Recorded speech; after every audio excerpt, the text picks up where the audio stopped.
Have you ever wondered how successful architecture, engineering, and construction companies scale their business? Or have you ever wanted guidance on how to get more growth, wealth, and freedom from your AEC company? Well, then you're in luck. Hi, I'm Will Foret. And I'm Justin Nagel, and we're your podcast hosts. We interview successful AEC business leaders to learn how they use people, process, and technology to scale their businesses. So sit back and get ready to learn from the industry's best. This is Building Scale. Hey listeners, it's Will here. Our mission is to help the AEC industry protect itself by making technology easy. If you've ever listened to our show, then you know that the three pillars of scaling a business are people, process, and technology. So if you suspect technology is your weak link, then book a call with us to see where we can help maximize your company's IT and cybersecurity strategy. Just go to buildingscale.net/help. Today's guest is Ryan Englin. Ryan is the founder and CEO of Core Matters. Since 2011, Core Matters has been dedicated to addressing the challenges of high turnover and rapid growth, all while strategically filling open positions with quality frontline workers who are passionate about what they do. Ryan is a disruptor, a new wave of thinking in the world of small business, especially in the blue-collar industries. Growing up, Ryan saw his father unwavering dedication, working tirelessly as an owner-operator, even well past his retirement age. And this is what inspired Ryan to empower hardworking business owners and leaders like his dad to break free from the tradition and tackle age-old problems with fresh perspectives. The secret weapon? Hiring and retaining, which will be a big component here, the right people. Ryan firmly believes that retaining talent is the single most effective way to scale your business and grow to new heights.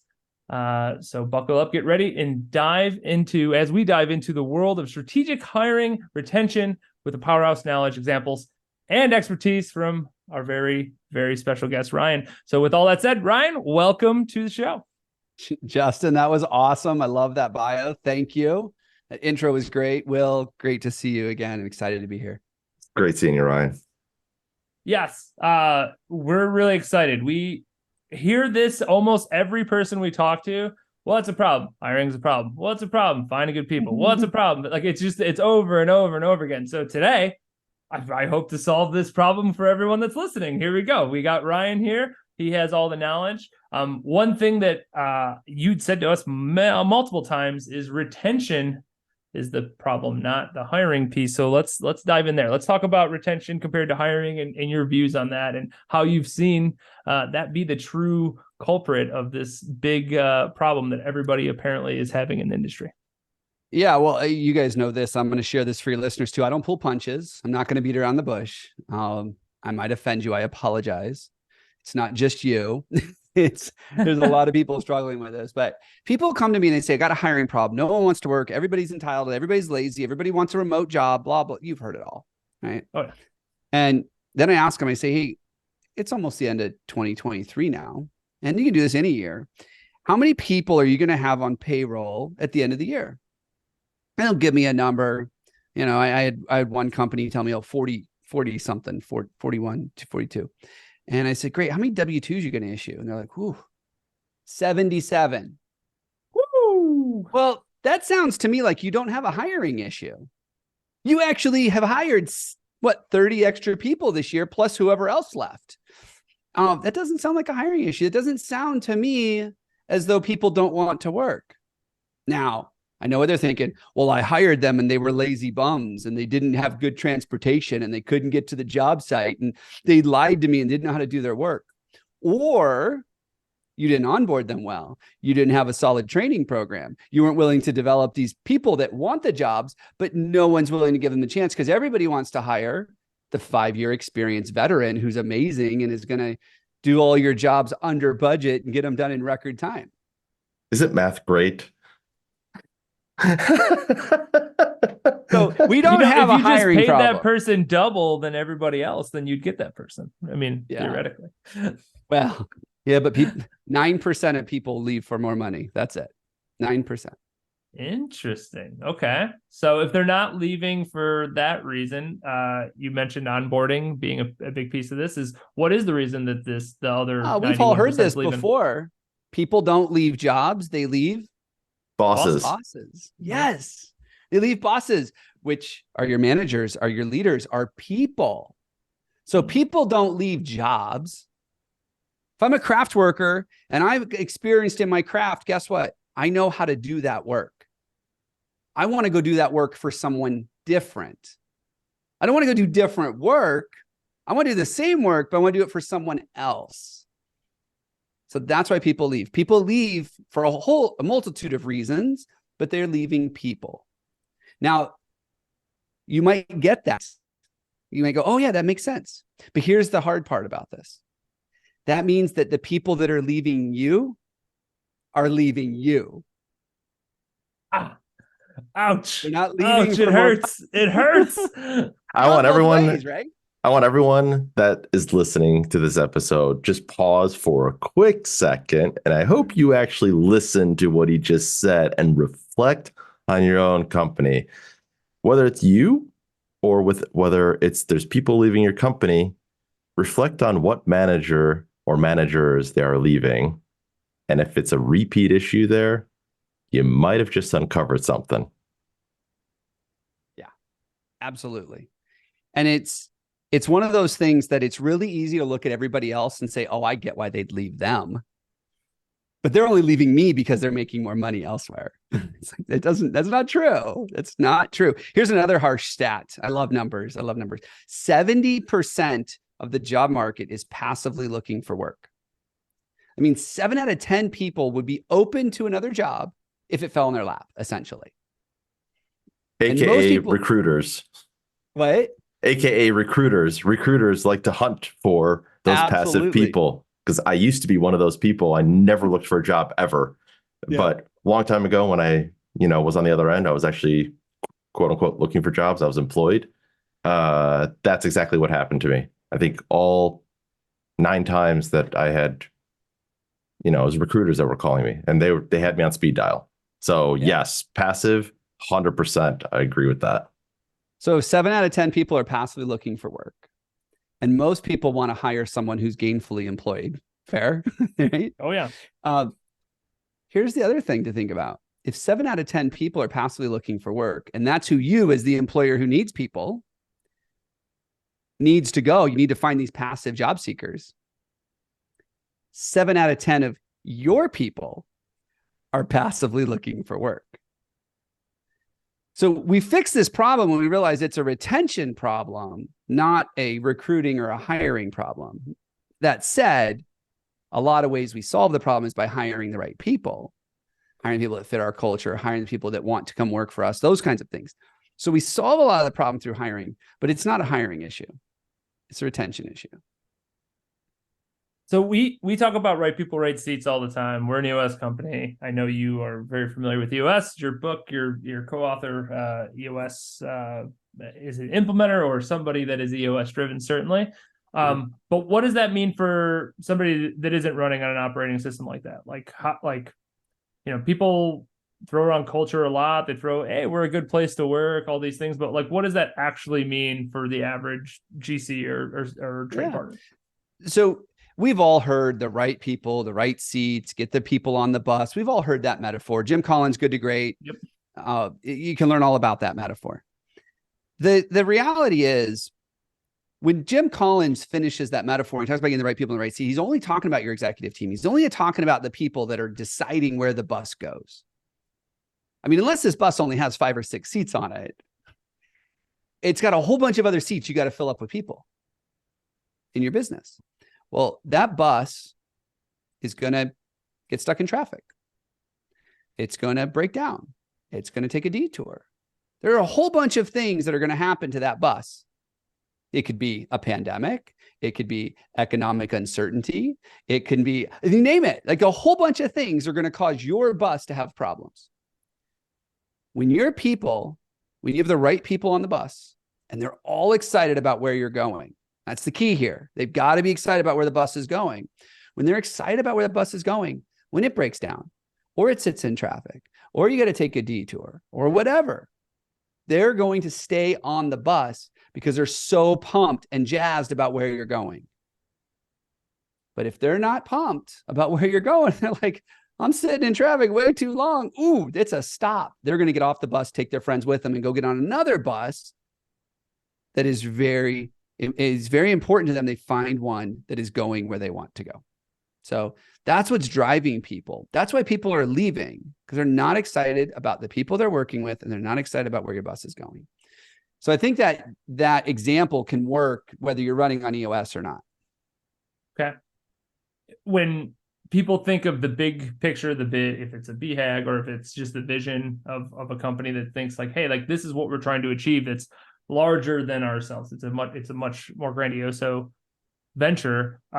When we think of our people that are in the field, working on site, doing all those things, we get a lot of feedback from people that says like, internally, we all believe in the vision, but when you get to the guys that are on site, they're not as invested in. Like we feel like there's a division when you talk about like office worker or leaders in comparison to then the field guys.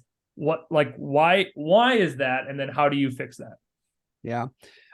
What you described is everywhere. You don't even have to be in construction. I mean, in white collar companies, it's marketing and sales, right? It's their fault. It's the same thing. Like we all have different visions, different goals, all of that. Here's what I think happens in construction, particularly, is you have a bunch of office workers who have never been in the field. So they have zero appreciation for it. They have no idea what those people are going through. And you got a bunch of field workers who have never sat in the office. So they don't know what it's like to put in 40 or 50 hours a week behind a computer and be called into all these meetings and never being able to get work done, because that's kind of how it feels in the office sometimes. Whereas out in the field, they're very used to hitting production numbers, budgets, all of that stuff. They're very used to the numbers, but they're not used to the fact that you don't get the leadership training. You don't get invested in, you don't get poured in. People don't care about you because you are, what do they say in the industry? You're the hands, right? Mm-hmm. So they call them, they're the hands. And so they don't understand each other is the problem. So like one of my favorite things to do is to take people in the office, put them in their work boots and send them out to the field and actually go do the work for a day. And then they wake up the next morning and go, okay, that hurts. That sucks. I never want to do that again. And then they have a different level of appreciation. And then take the craft worker and put them in a computer all day. By noon, they're going to be, I'm ready to quit. This is dumb. Yeah. I'm not doing this. And so I think we forget that cross-functional training is so important for people to just have perspective. And so that's where we run into this issue, is that we understand the importance of the others, but we don't actually have perspective of them. And so when it comes to recruiting field workers, you have to understand you can't recruit them the same way you recruit office jobs. You just can't do it. It's different things that drive them. It's different things that motivate them.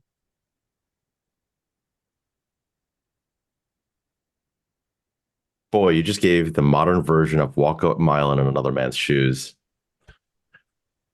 Like, that's amazing. That's what I think's missing in this.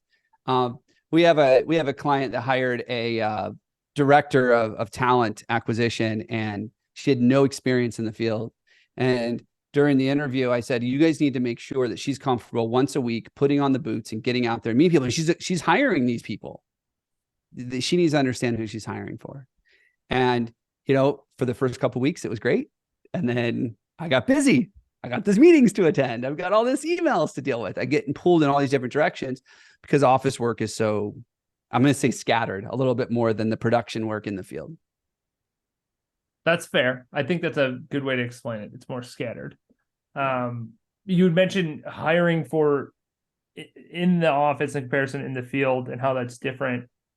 Companies, how do they tell both those stories then, right? So, if hiring, there's marketing effectively to it. Like people want to work at a company because what they see or what they hear or the story that's being told to them during the process. How do you effectively tell both those tales?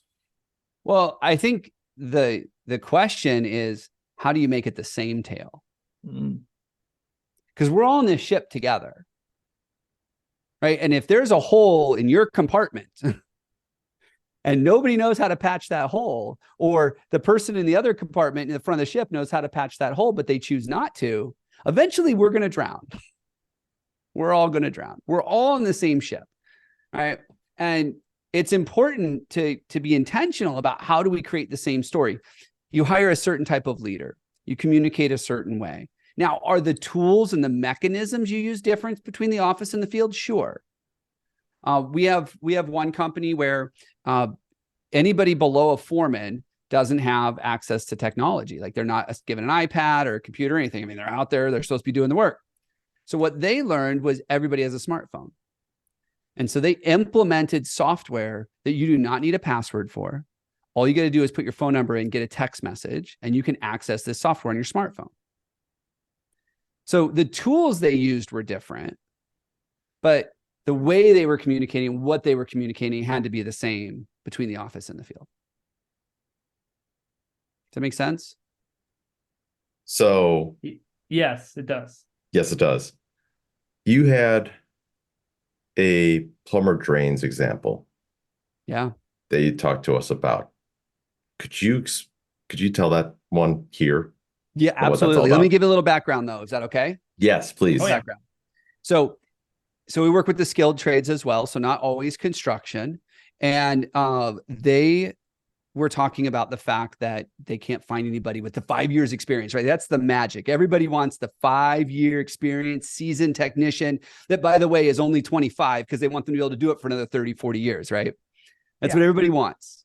It's like finding a quarterback, franchise quarterback in the NFL draft. Like you really want them to be a certain age, but they also have to be so good. Like there's no like flexibility. It has to be Patrick Mahomes or generally nobody.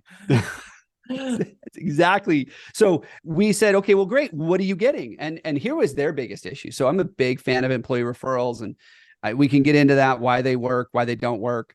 But they're like, everybody here has been here 2+ years. So the referrals have dried up. So the only thing we can do is bring in brand new people, like out of high school, out of college, want to get into this trade. And they realized that it would take 2 years to really be, this was a service plumber. So really be able to put them in a truck and let them just own it, because there's so many nuances and intricacies. What they figured out was, you know what? There is one thing that we do a lot of. It's not a huge moneymaker for us, but we can teach it in 6 weeks. And we can put a guy in a truck after 6 weeks of training, and we can trust that he can do this. And what they realized was a lot of people call a plumber because they have a drain issue. And when the plumber's on site, they can identify other opportunities, upgrades and remodels and those kinds of things that they can do. And so what they did was they taught these new people drains. And all they do is just book their schedule with drains. Now, what happens? They're out there. They're like, oh, there's an issue. I'm going to call this other person to come in and talk about the bigger issue and upsell you on the bigger issue. So now the new person is learning from the seasoned tech while they're still being productive, while they're still taking care of the customer, while they're still billing, while they're still making money. And so it was a stopgap and a step in the right direction in being able to say, how do we bring someone brand new in and get them productive and profitable as fast as possible? And so that's what they identified in their business that they could do that with. Do you think that's possible in more businesses? And how I would phrase this is like, there's PMs, there's assistant PMs, and then there's like project coordinators, like where it's like, hey, a project coordinator doesn't really need any experience other than you're not a total, moron. Yeah, you can like multitask, as long right? as long as you can multitask and you can like follow instructions, like you'll be fine.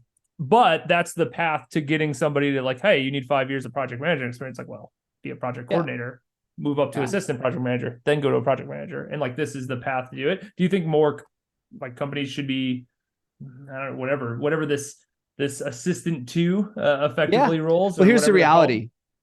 In the next 5 years, 40% of your craft workers are going to be aging out. This is not easy work. All the experience, all the tribal knowledge, all exists with people in their, late 50s, early 60s. And the average retirement age is 61 in construction. So because they got to go for those knee surgeries. Exactly. Well, yeah, it's physically grueling work and their bodies just can't handle it after they're 60. So if you don't have a plan to train up the next generation, you might as well just say, hey, I better sell now, or I'm going to have to figure out how to exit when I have no one doing the work. So taking it and breaking it apart, splintering the job is what I call that, like splintering the job. So if you look at any role, you've all heard of the 80-20 rule. The Pareto principle, of course. Yeah. There's only 20% of the work that's getting 80% of the results. Mhm. So you take that project coordinator, you give them to a PM, and you teach that project coordinator how to do the 80% of the work that's only getting 20% of the results. Now, you have to be a strong leader, and you have to have a very self-aware project manager who can say, here are the things that I need to give up, which is a whole different conversation, but it absolutely can be done. There are parts of the work that are very time consuming that you can give to someone with minimal experience. And then you need, but like you said, Justin, you got to be intentional and have a path. You have to have a plan. You can't just say, here's your assistant for the next 5 years, train them. You've got to have milestones. You've got to have a little bit of a training program. Maybe you send them off to do some third-party training or something. Like, you have to have a plan. But absolutely, you can, in any role, you can do that. You can coach someone up that just has the right behaviors, the right mindset, the right attitude, the things you can't teach, and then teach them the rest. And that's a fundamental principle in our work. It's hire for things you can't or won't teach. So the answer seems really simple, not easy, simple. I think is the right word here. So why is it? So you've talked to plenty of companies, you've talked to plenty of owners. Why don't they change, or what are the issues? Why don't they change what they're doing? It's easier not to. I mean, that's the reality. It's easier to be the victim than it is to take ownership and say, hey, I control this. So it's a mindset shift. So absolutely. So people have a hard time with change, and they just continue doing what they're doing in some version of that. There's a definition of that, right? there's a word. I think insanity. You're right. Yeah. I think that's the definition of insanity. Yeah.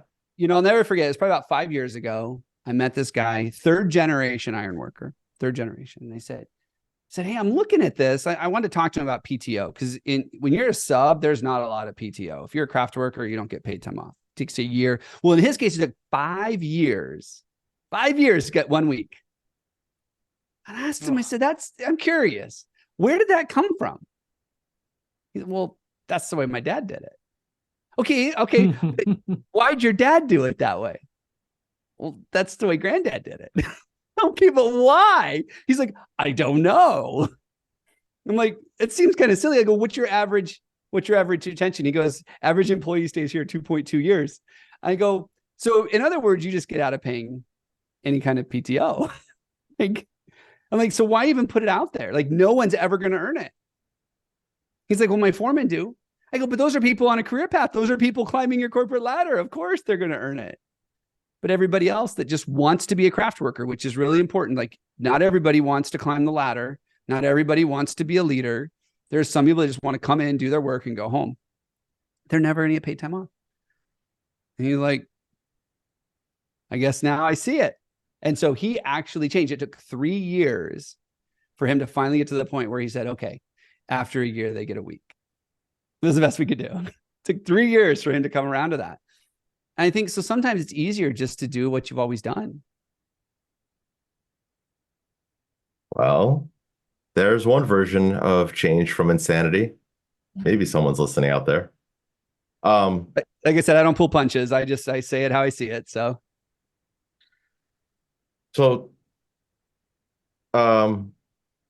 a little bit about, so we're in a society where first impressions matter, right? Can you talk a little bit about your view on first impressions? Absolutely. So we are in a society where first impressions matter. I mean, you look at websites. So anybody that's ever built a website, you have 3 seconds. I think it's actually like 2.5 seconds now, right, to capture someone's attention, or they're going to leave. It's 3 seconds. You have 3 seconds. It's been said that some women can tell within the first couple of minutes if there's going to be a second date. Like, they don't even spend the whole time with you. They're going to know if there's going to be a second date.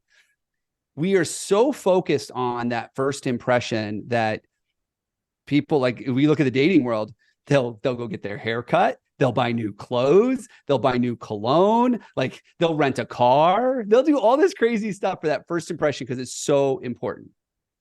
And the same thing happens in recruiting. Same thing. And both sides, by the way, we're both guilty of this. The employer and the employee, we're both guilty of this first impression thing. And it's one of those things that there's such a emphasis on this first impression that there becomes a disconnect between who we present ourselves as and who we really are. And you even see it. Yeah, I mean, you even see it in dating apps, right? Swipe left, swipe right. I mean, instant. Who do I want to talk to? Who do I want to talk to? And it's the same thing that's happening here in the recruiting space. Okay, so how do you make a good first impression? Well, I think authenticity is the most important piece. In fact, I just heard yesterday, I haven't verified this yet, but I just heard yesterday, someone said that that's the word of the year with like Merriam-Webster or something, is authenticity. Because we live in a world where authenticity doesn't exist anymore. I mean, look at anybody's Instagram. You know, it's the highlight reel of all the best parts of their life. It's not all the garbage stuff. Nobody posts that on Instagram. And so we live in this society where we put together this false front. And if we really want to make a good impression, it's being real, being authentic. I think that's what people are craving now. But we have this habit of doing it this way for so long that we almost don't know what that's like. We almost don't remember how to be real anymore. So when you're saying being authentic, what you're really saying is being vulnerable. It's actually part of it. Yeah. Showing the shit. Yeah. Well, you can't, I just found this out a few weeks ago. You can't do this anymore. But years ago, I had a client, we sat down, I was in an interview with him. He starts dropping F-bombs. This poor lady, she was applying to be an office manager. She's dropping F-bombs. And you could just tell she was not comfortable. He didn't hire her. She didn't take the job. But we got done at the interview and he turns to me. He's like, "What'd you think of that?" I was like, "You're proud of yourself?"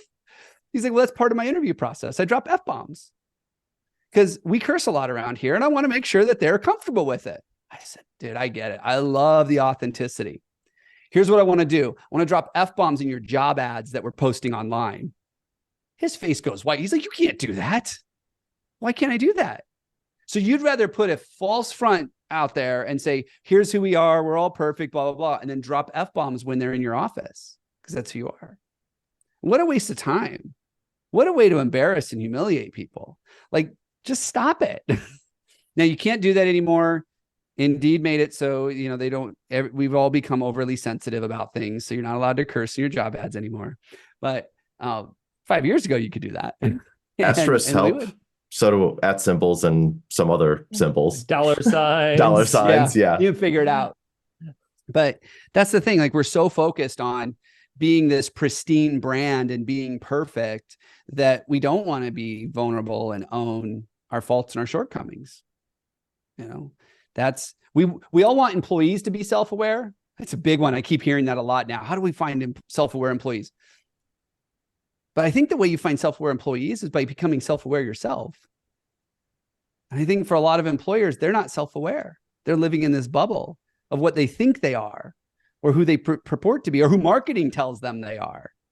And they've never really realized, we're different than that. So let me just make sure that I sum up what I'm hearing. You're saying essentially what one person thinks might be toxic, right? Or might not be, viewed so greatly in one version.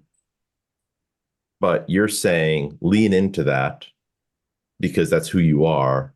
And so you'll essentially filter out the people that wouldn't have been a fit anyways, or essentially going to leave the company anyways because of that lack of fit. What might be perceived as a portion of the world, maybe even 50% of the world is toxic. You're saying lean into that because it'll get you the right people, and really you'll just have better retention, aka fixing your hiring problem. There's somebody for everybody. There is you're somebody more, that will thrive anywhere. You're more on the side of like, curse. Like, that's fine, but then own it. Like, don't own it. Like, don't play both sides of this. If that's who you are, and again, I know you can't do this in a job ad anymore, but like, if that's what's up, then when you have that first 30-minute phone call to like, vet somebody, like, hey, and it doesn't have to mean you have to like swear in it, but you say, hey, like we do swear, like we have sailor's mouths. I want you to know that right out the bat, because like, I don't want you to feel uncomfortable at a certain point. Right? Well, it's natural for us, I think. And in nature, I remember this, my kids were watching a documentary and there are these vents in the bottom of the ocean, 2 miles down, this awful steam, acid, toxic thing is, and they found life there. It's like 600 degrees coming out. It's acidic, and there's life there thriving in this environment.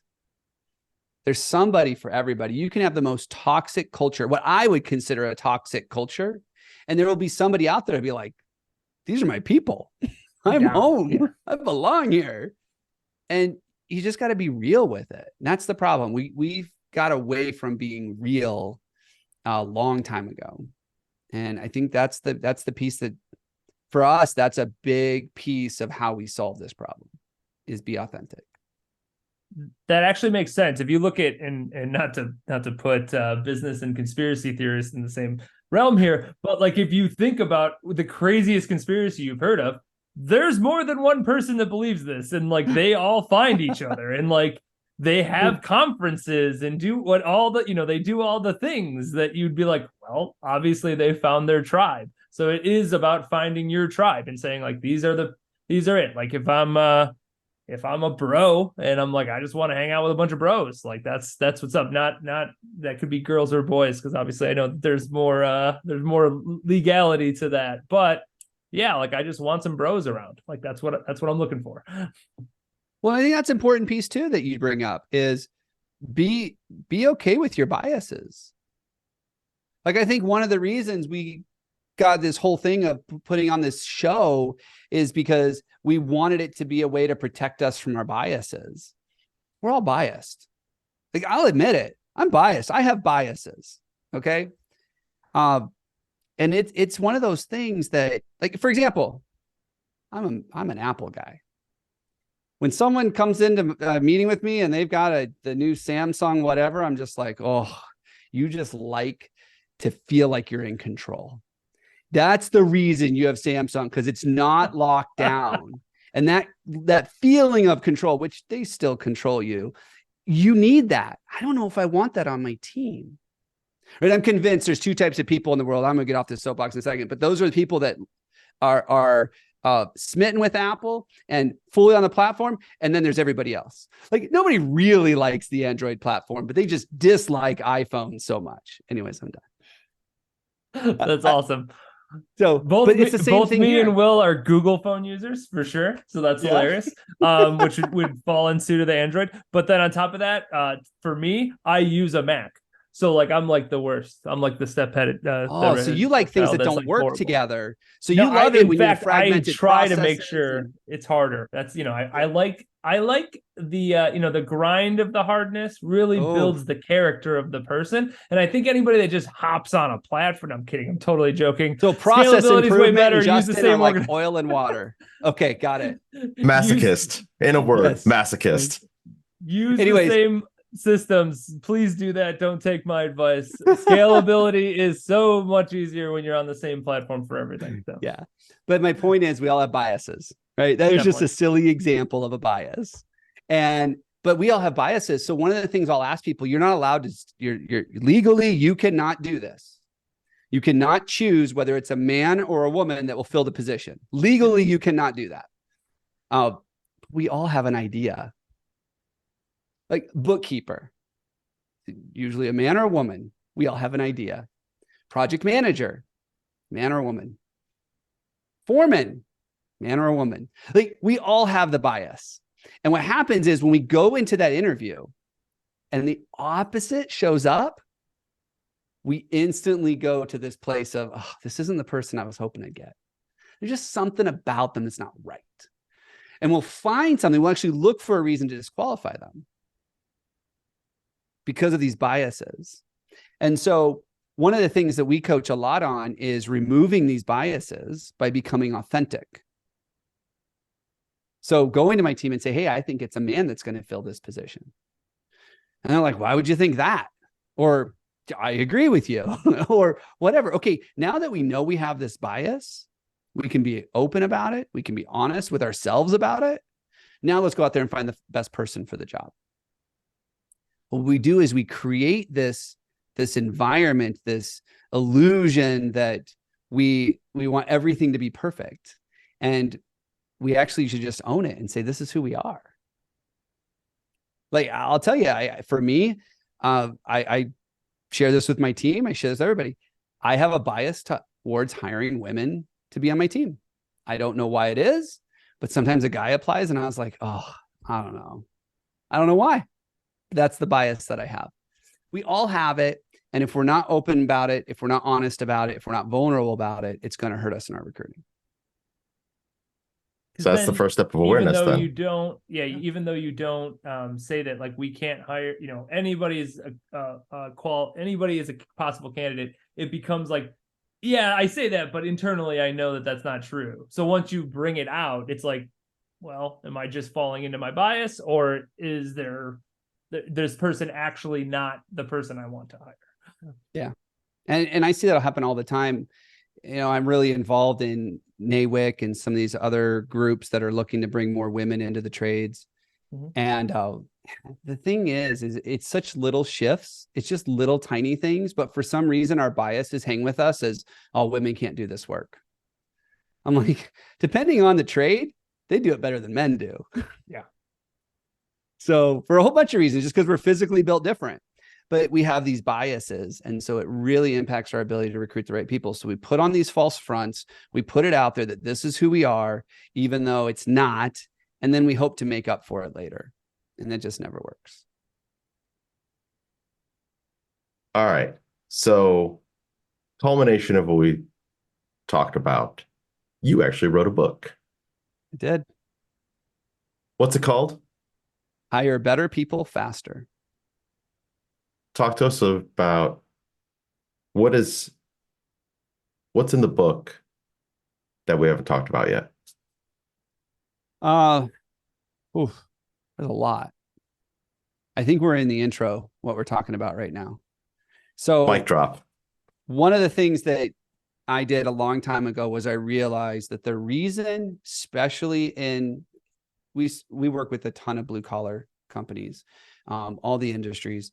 But one of the things that I realized is that for some reason, just like the trades have gotten the bad rap, go to college, that's more pristine, and let the trades be your plan B. I think a lot of coaches and consultants and authors and that kind of stuff feel the same way about the trades. Like, I'm going to write a book for the SaaS companies because those other ones, like, that's the blue collar stuff.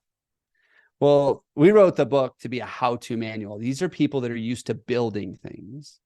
And so what I wanted to do was to build a process, create a process that they could then take and go build a better recruiting machine.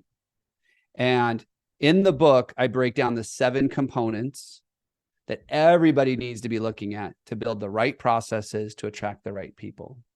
And the first one we start at is core, which a lot of people will call culture. I think it's deeper than that, but it's the way you behave. It's the way you think. It's the mindset. It's the reason you do what you do. It's where you're going as a company. That's core. If we did that right, and we attract people to our core, almost everything else takes care of itself. But what happens is, especially in the trades, we look at that and go, hey, that's too warm and fuzzy. I'm not into the kumbaya stuff. And so what they do is they say, we don't deal with emotions on our job site. And I say, great, when's the last time a foreman yelled at his superintendent or threw something? Oh, we count that in minutes around here. Like, those are emotions. So don't tell me you don't do it. You're just channeling the wrong way. So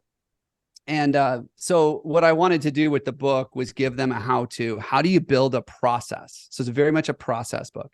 How do you build a process that you can manage effectively without worrying about hiring only A players? Because I'd rather take a B player and give them an A+ process than have an A+ player and give them a B process. Interesting. It's talk more about that. Everybody wants the A+ players. Everybody's looking for those unicorns. Everybody wants the unicorn that is amazing at delivery, but also an exceptional salesperson. Like, you know, like everybody wants that. So what talk about the B+ players. So those people are rock stars, right? I call them the rock stars, those A+ people. Those are your rock stars. They're the ones that are amazing. They never have to look for work. They don't have a resume. They suck at interviewing because they don't do it very often, right? That's what we want. And what happens is we get out there and we find an A player, a rock star. They come in and they bomb the interview because they don't know how to answer the questions. They're fidgety. They're nervous. They're like, I haven't done this in 12 years, right? Like it's them. Yeah. And they're like, they didn't interview well, and we boot them. And then these people come in that switch jobs every 6 or 12 months. And we're like, I really don't want to hire them because they switch jobs too much, but they just said everything perfect, everything I wanted to hear. So that's the difference in the A players and the rock stars. But I think what happens if you take an A+ player, remember, they want to play on an A+ team. So you're never going to, if you've hired B's and C's your whole life, and then you find an A+, you might be able to lure them away with the right money, with the right false promises, whatever, but they ain't going to stick around because they know that they're going to be the ones picking up all the loose ends. Most companies aren't full of A players. They got a lot of B players. And the reason I think you have a lot of B players is because you got a few C players that are bringing the average down. So we often see people, they let go of a C player, and all of a sudden these couple of people rise up to the top and they're like, where have you been my whole life? They're like fixing his issues for the last 4 years. And we don't think about that. So that's why when you hire a good person and put them into a great process, the process is going to tell you everything you need to know about who's performing and who's not. But when you take good or bad people, ABCs, and you throw them in and there's no process, how do you know who's really carrying the team? If you don't know how to keep score, we talk about EOS, we talk about scorecards, right? Oh yeah. People want to know what it takes to win. And in a lack of a scoreboard, they're going to come up with their own rules for how to keep score. And if those rules don't align with yours because you didn't build a process, you better hope they're playing the same game you are. And often they're not. So, okay. You dropped a lot here. There's a couple other topics that I want to go over before our time runs out. Talk to us about job titles. Job titles. Yeah. So here's the thing. If you are recruiting online, and you're posting on Indeed, we're going to pick on Indeed for a minute. You have to remember that Indeed is a search engine. That's what it is. It takes a whole bunch of content, job ads, aggregates them. And when someone types something in the search field, it gives them what they think they want. And the better it is as a search engine, the better results the job seeker is going to get, the more likely they're going to stick around on Indeed. I mean, that's the whole thing, right? Indeed wants people to see there. If they type in project engineer and they get a whole bunch of bookkeeping jobs, they're probably not going to ask Indeed to help them find a job in the future. So keep that in mind that these job boards are search engines, which means not only do your ads need to be keyword optimized, but the title of your job matters. I have this joke that I share. I was like, yeah, I had one, we see it all the time where we get this weird, crazy job ad. It's like captain and commander of the unicorn army. It's like, what the heck does that mean? Oh, they're the call center manager. Like, what? So let's do call center manager because no one's typing that into Indeed or Google. I would have never guessed that. No, out of 100 guesses, that's not one I would have guessed. Yeah. We got some examples in the book of just crazy stuff people come up with. And stop being creative. Like I don't care what you put on their business card. I mean, the more creative you get on the business card, the harder it is for them to go somewhere else and say, look, I'm doing the same work, because they won't know. But don't put it in the ad, because that's not what people are searching for. It's not. There was a period where Indeed did this thing where there was this new policy about gender neutral language. Well, if you're hiring a journeyman, Indeed was originally flagging that it's not gender neutral. Got it. And I'm like, Indeed, journey person is not going to be okay because no one is ever going to search for that. Even foreman. Like Foreman, I mean, like, handyman, like there's Yeah. a whole bunch of them. Yeah, interesting. So, but so you have to understand how Indeed and the other job boards are indexing your ads and really the behavior at which people are searching.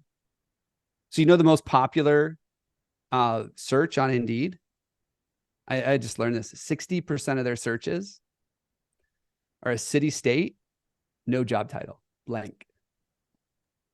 What? 60% of their searches are who's hiring near me. Interesting. What? I Isn't would. that crazy? Wow. Is that just means like I don't really care and I just need it close and that's kind of it? Like I'm sure there's a whole bunch do of whatever. reasons. I'll look Yeah. through. I'll cipher through once I know what's close to me. Well, think about what happened in the pandemic. A lot of people were called non-essential. Mhm. Right? That makes me feel really good. I'm not essential. And so a lot of people look for switching industries. Right? That they just were like, I need to know what else is out there that pays close to what I'm making. And I think that that's one of the things the pandemic did was made job seekers realize there are options. So I think people are less loyal to an industry or less loyal to a line of work than they used to be because of that. Huh? Oh boy. You mentioned earlier about employee referrals and like essentially why do they work? Or in your eyes, why do they work? So employer referrals are great. And I think if we ask anybody listening right now, they'll say, oh, I love it when I get an employer referral because they're usually pretty good. They're just like the person that referred them. They're not looking elsewhere. So there's no competition. They're not desperate. So they're not like I have to hire them right away, make a decision right away. And then when they get here, they act and behave in a way that's consistent with the person who referred them, which I like that current employee. So I like the new one. The reason that happens is Gallup did a study that says people are 6 times more likely to be engaged if they have a best friend at work. And employee engagement directly relates to productivity and profitability. So you want to create opportunities for a best friend at work. That's why employee referral programs work so well. But here's the problem. Most people don't get enough referrals from employee referral programs to put all of their efforts there. And the reason is only 6% of people are motivated by money, which is how most companies reward for an employee referral is money. Is there a way to be able to manufacture a best friend? Like as in like using this as in like if we could pair our people up to make them closer, they will inherently be more productive. It's like that's what the study says. New hire mentors is something we talk about. Okay. You bring them in and on day one, you assign them a mentor and that's their go-to for all and everything. And then you just create that opportunity for them to be friends. Is one way to do it. Now for your seasoned team, the people who've been there a while, it's a little different because they already know who they like and who they don't like, but there's still ways to create mentoring opportunities, create opportunities for friends. And that's why employee referrals work so well. So, but like I said, most programs don't work well enough because you can't rely on them to bring in all your employees. So if employee referral only 6% is based on essentially are motivated by money, what's the one that's got the largest percentage that would work with an employee referral? Well, the way we coach it is the reward should align with your company's value system. So if you value people being able to take time off and disconnect from the office, then PTO would be great. If you value technology and you're a technology-driven firm, then technology would be a great thing to do. If you value time with the family and experiences, pay for a staycation for them and the family, something like that. And get away from the $250, the $500, whatever that is, because it doesn't work. It's not a big enough reward for me to risk a friendship. And I think that's the biggest reason we don't get the volume is because most people aren't willing to call up their friend and say, hey, can you tell your wife I want you to quit your job? What's the wife going to say? No, you're not quitting your job. but listen, Ryan's going to get $250 if I quit my job. Like, that's the message we're sending. And no wonder they don't work. I'm not going to go risk a friendship over $250. Or the fact that she's going to put her foot down and not let me hang out with him and go to the game this weekend. I'm not going to risk that, right? I'm just going to say, I don't know anybody. That to me, obviously motivation, right? Just psychology, right? Like how are people motivated, and find out what that is. I think those are good examples that are not just here's money or here's an Amazon card. Like, yeah, because I do think that, and this is my, it's we're recording this later in the month. It's Christmas for those that celebrate, and I'm not into gift cards. Like, I've never been. I'm like, I don't want to give anybody a gift card. I don't want anybody to give me a gift card, because I think there's a not personal touch to it, right? Like, it just seems like you don't know who the hell I am, so you're just giving me cash, effectively. So, like, as an employee, similarly, right? So it's like, oh, I got you this thing that you absolutely needed, and it was a necessity for you to keep running your business, but you gave me $250. And like, it just seems like the scale of like, you don't really care about this. There's not. Well, the other thing to think about too is, remember, there's two people taking a risk here. Mm-hmm. There's the referrer and the referee. So why is it that we don't incentivize the guy to quit his job? Isn't that a signing bonus? Wouldn't that come into play? Well, I mean, if you want to hire people that are driven by money and take them away with more money, they're going to quickly leave you for more money. Come on, Justin. Didn't you just hear this? It's like the guy that married a stripper, and then he's mad because she's out stripping for other guys. And he's like, well, yes, you did know. You knew she was a stripper and you married her. What did you expect? Yeah, you should get mad when she stops, because then the money stops. Like, think about it rationally. I agree, yeah. Ryan. Not exactly where I was going, but thank you, Justin. So, okay. So obviously being more authentic, back to authenticity of like who you are as a company, where, hey, we care about families, and we want to send your family on a staycation or whatever that looks like. Oh, that would be great. I would love that experience with my family in comparison to you shelling over some cash. That makes tons of sense to me. So we're talking all on the company side. How does an employee vet a company? What's a good way for the, it is a dance, right? So like, how does an employee do the same process effectively, but on the other side? So we teach companies how to be authentic, how to ask good questions. And the number one thing that people will tell me as an employer, the number one thing that sets a job seeker apart is how well they know about the company. So if you're a job seeker and you're applying, I got a couple of recommendations for you. So the first one is, this is going to be one of those things that might be a little difficult, but craft your resume for every job you apply for. Blanket resumes are out. Stop it. Because in today's day and age, with the software we have, we look at our list of requirements and compare it to your resume. And if things don't match, you don't get through. So make sure that you're crafting a resume for every single job you're applying for. And there's some tips that I have around that. But beyond that, when you apply and they say, hey, how did you hear about us? Or why did you apply to work with here? Go, I don't remember applying with you, but thanks for calling is not a good answer. And yes, we get that answer. You need to know why you apply with that company. So this whole applying en masse thing needs to stop. Find 4 or 5 companies that you want to work for and court them for as long as you can until you get no's from all of them. Really go out, connect with their executive team on LinkedIn, have connections inside the company, make sure that they know who you are, apply with them, follow up, thank them, don't just ghost them. And when they say, why'd you apply to join our team? Talk to about something that's important to them.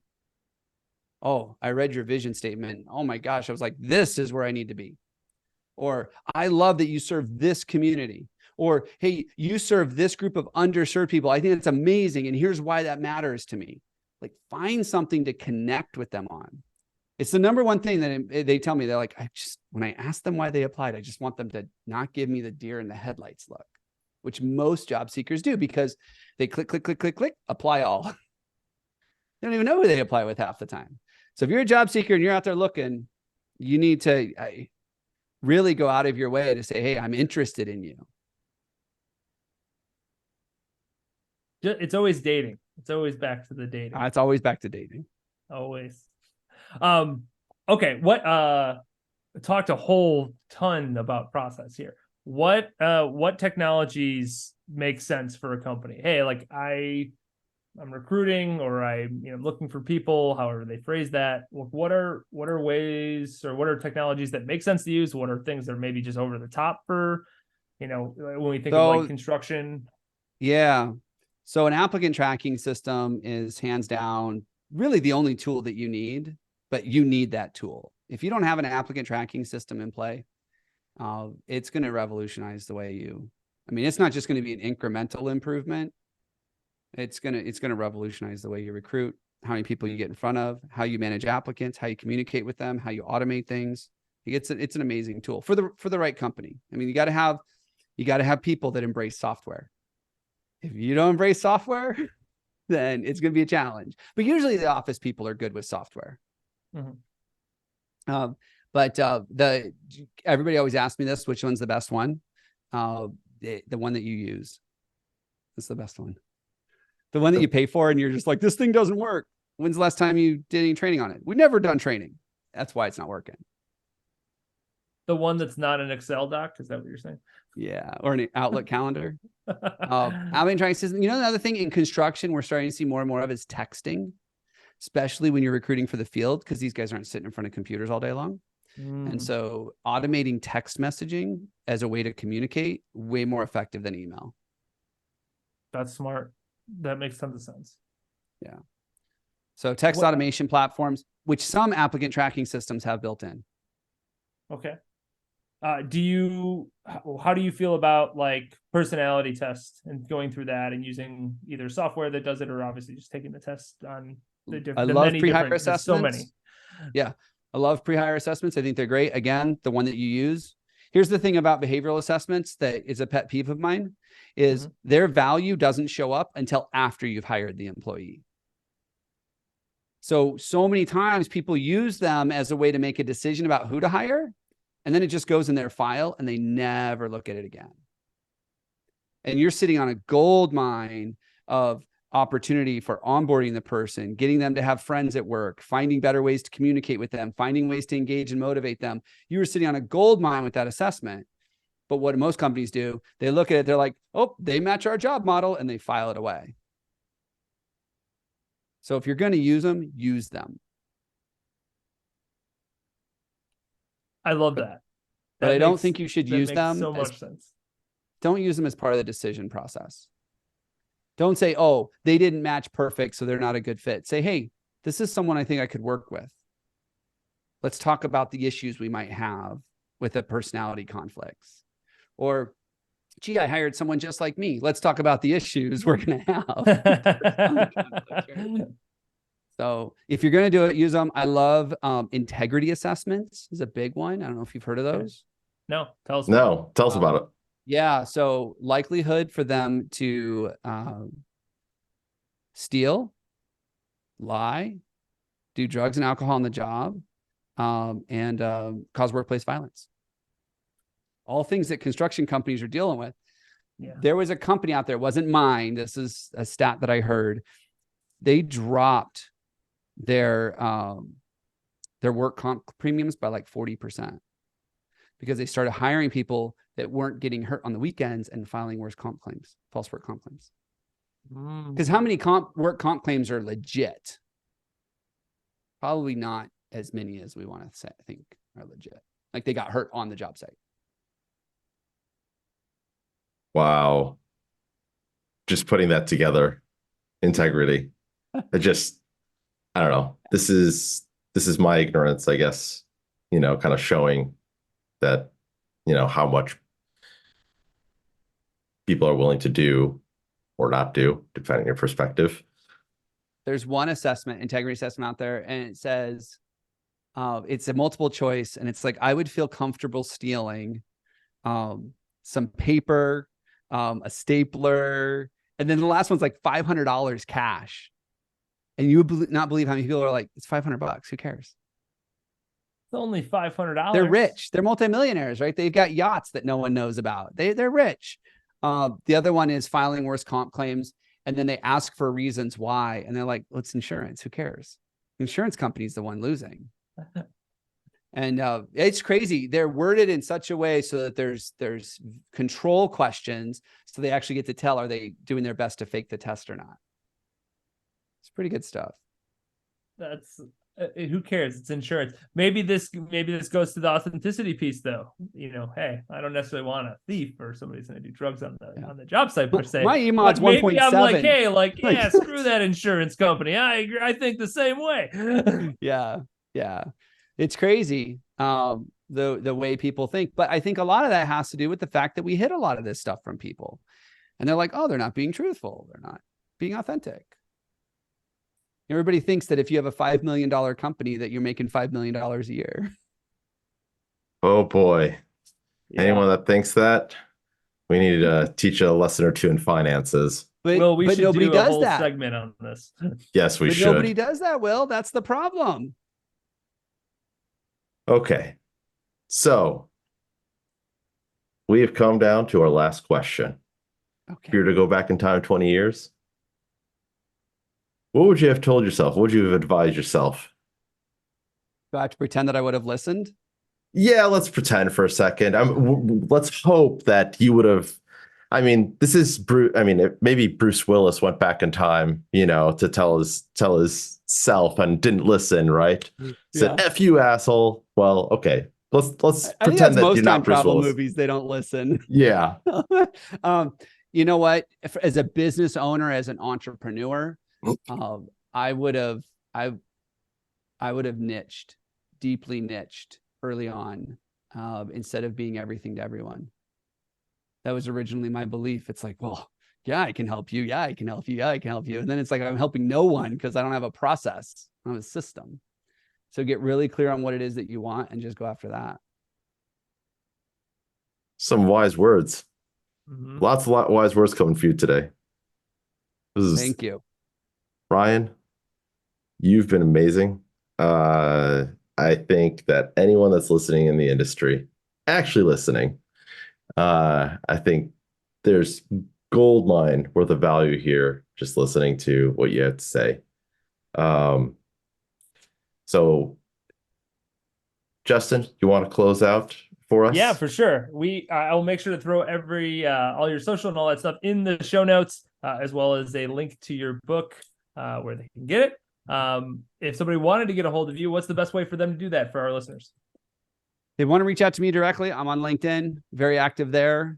If you want to learn more about how we can help you or what my team can do, corematters.com is our website. Awesome.